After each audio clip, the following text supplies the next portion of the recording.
تو یہ گویا کہ اہل ایمان کی صلاحیتوں کو نکھارنے کے لیے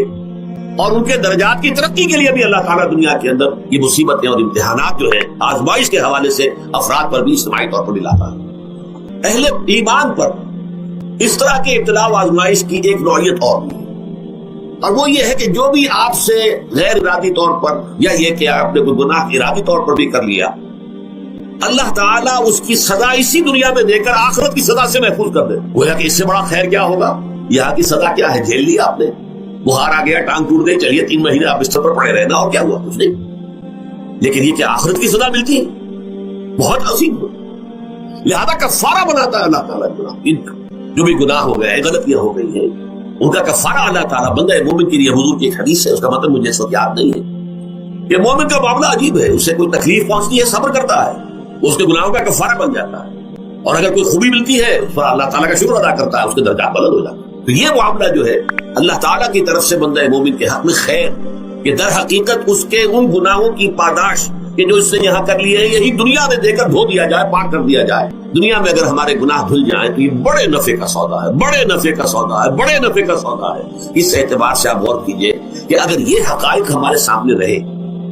تو کیا کوئی تکلیف دنیا کی ہمیں بھاری محسوس ہو؟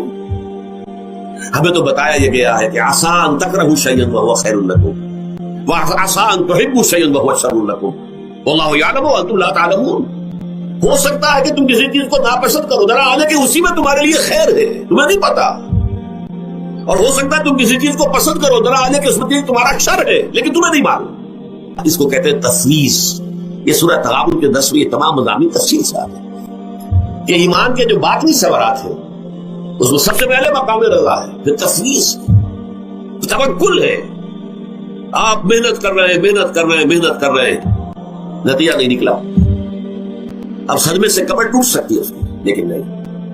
ہو سکتا ہے کہ اللہ تعالیٰ نے اسی میں میرے لیے خیر رکھی، اس لیے کہ ہماری محنت سے کچھ نہیں ہوگا، ہمارے مادی وسائل سے کچھ نہیں ہوگا، ہوگا اللہ کے اذن سے، اللہ کی مرضی سے، اللہ کی مشیت سے۔ یہ ہمارے لیے خاص طور پر اس اعتبار سے بہت اہم نکتہ ہے، ہم سب راہ حق کے مسافر ہیں، اپنے اپنے بس پڑتے محنت کر رہے ہیں، وقت بھی صرف کر رہے ہیں، مال بھی صرف کر رہے ہیں، محنت کر رہے ہیں، مشقت کر رہے ہیں،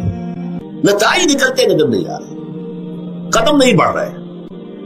ہماری طرف لوگوں کا رجوع عام نہیں ہے، ٹھیک ہے، اس پر قطعاً بدل ہونے کی بات ہے، یہ اللہ تعالیٰ کی مشیت میں ہوگا، جب وہ چاہے گا تب ہوگا، ہمارا کام یہ کہ اپنا فرض ادا کیے چلے گا بس، اور نتیجے سے بالکل ذہن کو اپنے منقطع کر لیں، ذہن کا کوئی تعلق آپ کے نتیجے کے ساتھ نہ رہے۔ یہ جب تک کیفیت ہماری نہیں ہوگی، ہم اصلاح پر استقامت اور مدام اس پر محنت اور جد و جہد کرنا جو ہے وہ ہمارے ممکن نہیں رہے گا۔ بہرحال جو میں نے عرض کیا تھا کہ دکھ جس سے انسان متاثر ہوتا ہے اس کی ایک قسم وہ ہے کہ جو ہمارے ارادہ اور اختیار سے باہر، اللہ کی مشیت سے، اللہ کے اذن سے، اللہ کی مرضی سے آتا، اس کے لیے ہمارا کام صرف برداشت ہے۔ جو شے بھی ہمیں برداشت کی صلاحیت ادا کر دے وہی اس کا علاج ہے۔ یہی مضمون آیا ہے سورہ حدید میں بھی، ما اصاب من مصیبت فی الارض ولا فی انفسکم، یہاں کھول دیا اس مضمون، ولا فی انفسکم، خاص تمہاری جان میں، تمہیں بخار ہو گیا، تمہیں ٹی بی لگ گئی، تمہیں کوئی اور بیماری آ گئی، تمہیں کینسر ہو گیا، معاذ اللہ ہوتا ہے، آخر ہوتا ہے، دنیا میں انسانی زندگی کے ساتھ یہ ساری چیزیں لگی ہوئی ہیں، لیکن یہ چیزیں ما اصاب من مصیبت فی الارض ولا فی انفسکم، نہیں پڑتی تم پر کوئی پڑنے والی کوئی مصیبت، کوئی تکلیف،